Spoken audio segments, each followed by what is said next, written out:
Hello, ladies and gentlemen. Welcome back to the channel. Happy Thursday, everybody. I hope your day and your week are going very well so far. Got a new day, which of course means a new NBA player prop video to share with you guys. But first, as always, people, please make sure to go ahead and hit the subscribe button, hit that like button, and drop a comment down below. It helps the channel grow, and it really does mean a ton to us. With a new day comes some new opportunities to go ahead and make some money. I have a really fun video today, guys. We have day one of our January 2025 ladder challenge that was technically supposed to start yesterday, but we're doing it today now.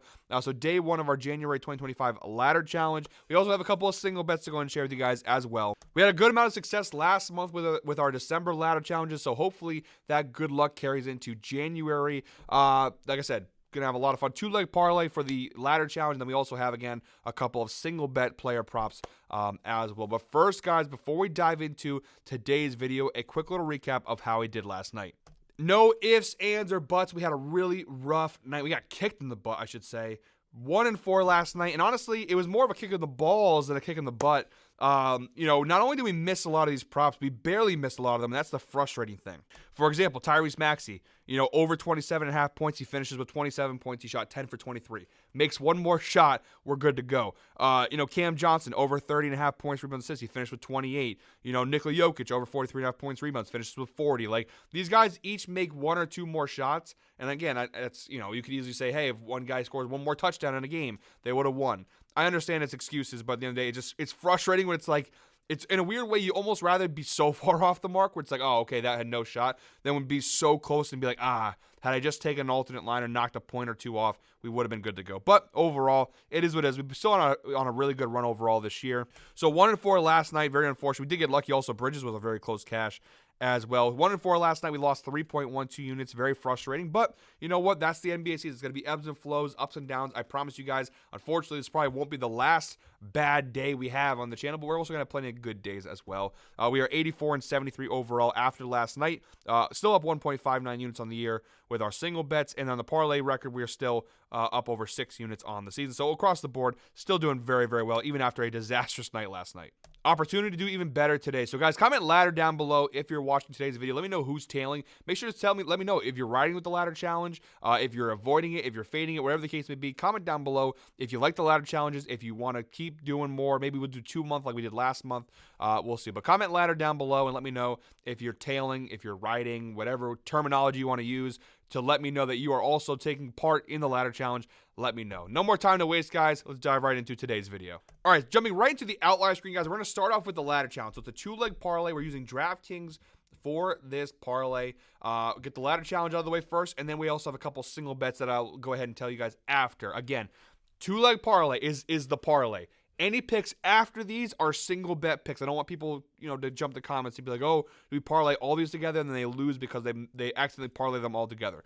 The first 2 legs of the parlay, every pick after that is the single bet picks. All right, so first leg of our 2-leg parlay, we're targeting the Celtics-Timberwolves game, 7:30 p.m. tip-off. We're going Anthony Edwards of the Timberwolves over 2.5 3-pointers made. This is an alternate line, minus 240 on DraftKings. It is available on FanDuel as well. And of course, being an alternate line, the data is absolutely fantastic. An 84% hit rate on the year for Edwards.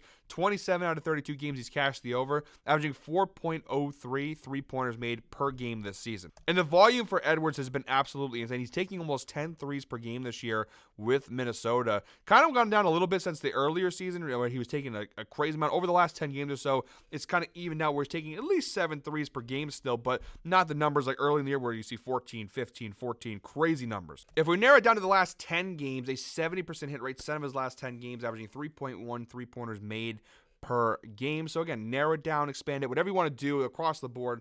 A lot of green. The data looks really solid here on this prop. Head-to-head data is not too shabby either. 2 of his last 3 meetings with the Boston Celtics, he's cashed the over, a 67% hit rate, averaging 3.67 made 3-pointers per game. They did play once this year already, back on November 24th, and he hit 6 threes in that game against Boston. So pretty good numbers there. The Celtics overall, a pretty solid defensive team. They don't really give a ton of threes, but again, the fact that he hit 6 threes against them already once this year, we only need him to hit 3, so half of that, and we're good to go. He's averaging about 4 3-pointers made per game with the volume he's taking threes. I think 3 made 3-pointers for Anthony Edwards is a pretty surefire bet. And then for the second leg of our 2-leg parlay, the data is not as good on this one, but I like the matchup and the spot here. We have Lakers-Blazers, 10:30 p.m. tip-off. We have Austin Reeves of the LA Lakers over 24.5 points plus assists, which we're getting for minus 160 on DraftKings. Again, the overall season data, not fantastic. 44% hit rate on this over, just 12 out of 27 games, averaging 24.04 points plus assists per game. So his average is right around that line we need it to be,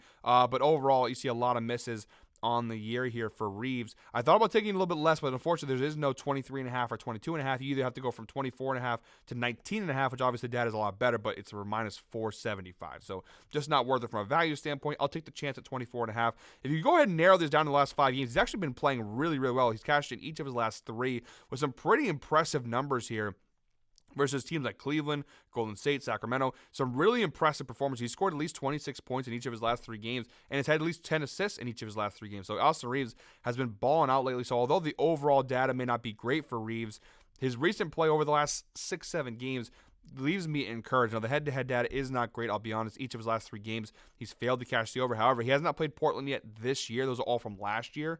So take that into consideration. Austin Reeves this season, you see, versus Portland, or I should say Portland in general, they are bottom 10 in both points and assists allowed overall versus shooting guards, which is where Reeves plays, 26th in points, 22nd in assists. So like I said, guys, the overall data, it may not look fantastic. Also, look at last year just real quick. To reiterate that point, he only averaged about 24 minutes per game when he played the Blazers last year. So far this season, if you just go to the last 5 games for Reeves, he's averaging about 38 minutes per game. So a lot different. He played almost 14 minutes extra per game. So very different role, number of shots he's taking, everything. It looks really good for him. He's taking a lot of shots. Last 3 games, at least 16 field goals attempted. And look at the injury side of things for the Lakers, Anthony Davis game time decision. So that could obviously also affect things. But yeah, like the spot here for Austin Reeves. The last 5 games look really good. And then also you have the matchup versus a Blazers team that gives up a lot of points to shooting guards. I like the spot a lot here for Austin Reeves over 24.5. And if you go ahead and parlay those together, we'll go ahead and show you guys that. If you parlay those 2 together, you get a parlay a plus 133 on DraftKings. You can, if you have Caesars available to you, it is available on Caesars for plus 120. On FanDuel, unfortunately, only 1 leg is available. If you want to do it on FanDuel, you're probably going to have to take the Austin Reeves at 25.5. Let me see if I have that available here. If you guys do want to tail, I still don't hate it at 25.5. Still not on FanDuel, 26.5. That is on FanDuel. And the data is almost the same, honestly, even on the 26.5 line on FanDuel. Again, I think 24.5 is the way to go. But if you do want to tail it on FanDuel, 26.5, not an awful option. So there's our first day of our ladder challenge, guys. 2-leg parlay plus 133 on DraftKings. Now, here's how the ladder challenge works. If we lose tomorrow, that's it. I don't like doing the mulligans. We're going to try it again on day 2. It never usually works out. You're just chasing a loss at that point. If it loses, the ladder challenge is over, and maybe we'll do one later in the month. But it's the initial ladder challenge for January will be done and finished. We'll just go back to our regular scheduled programming.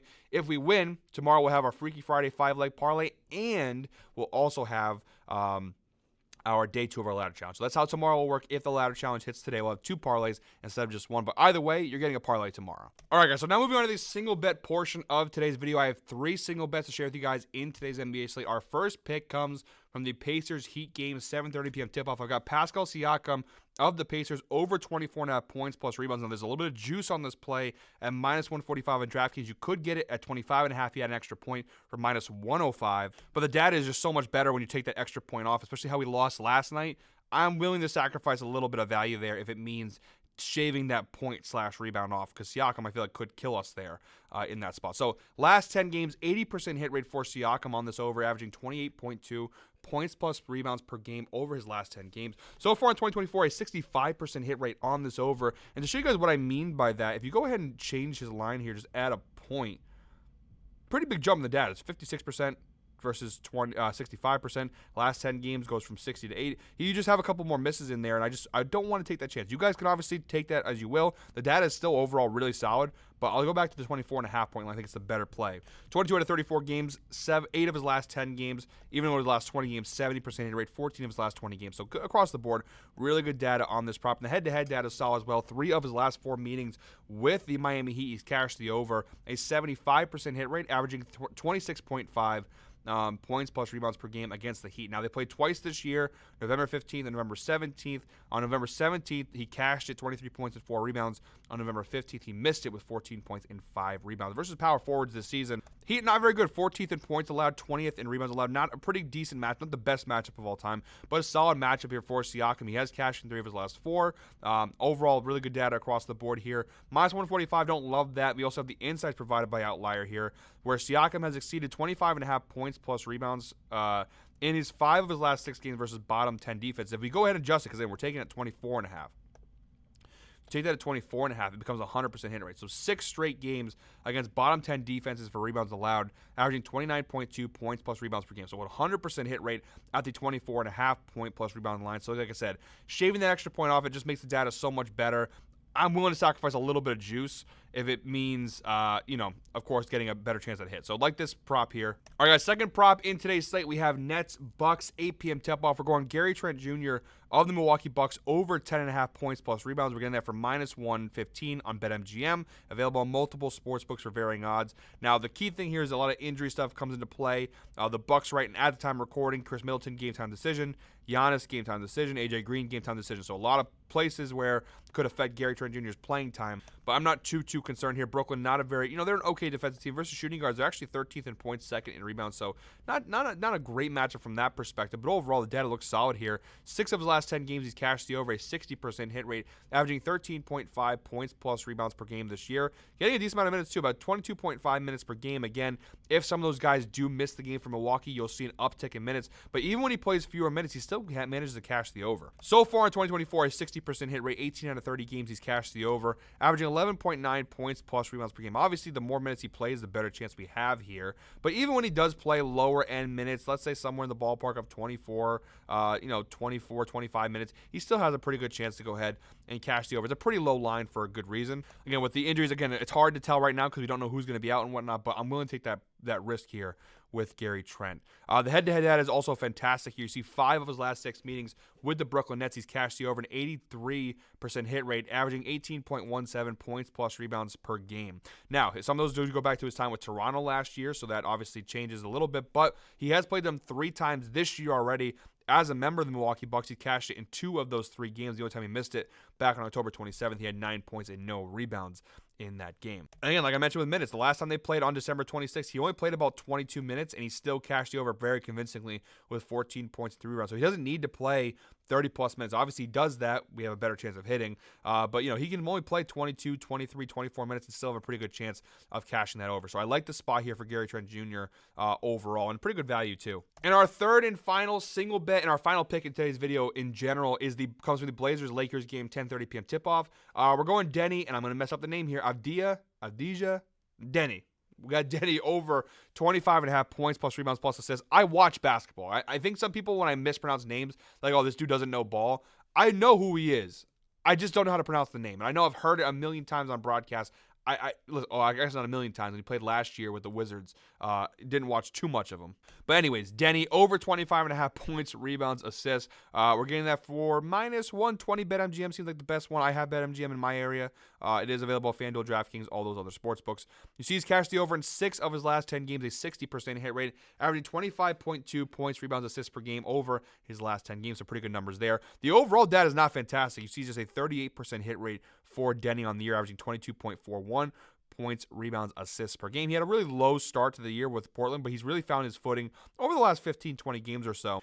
So much if we go ahead and look at the last 20 games, you see a 55% hit rate, 11 of his last 20, averaging 24.85. The more you narrow the data down, the better it looks. Even though the last 5 games, he's cashed in 4 straight games, 4 of his last 5, averaging 28.6 points, rebounds, assists per game. So he's getting better and better as the season goes along. The insights provided by Outlier just kind of paint the same picture. 4 of his last 5 games, 80% hit rate, averaging 28.6 points plus rebounds plus assists per game. So we have that. The head-to-head data here, again, some of it's dating back to last year with the Wizards. Actually, most of it with last year with the Wizards. Just one of his last 3 games. He did cash once last year when he was with the Wizards, 15 points, 15 rebounds, and 5 assists. The last time they played the Lakers, and the only time he's played them yet as a Blazer, back on December 8th, he had 13 points, 4 rebounds, and 2 assists. He did miss the mark in that game. Now, we do have some injuries for Portland in here as well. No Jeremy Grant, no Matisse Thybulle, Delano Banton, also game time decision here, so that could affect some playing time stuff with Denny. Could get more opportunities. But look at the last 5 games. He's playing a lot of minutes. The last 3 in particular, 31, about 33. So let's go ahead and look at those numbers here. When he plays, let's say between 30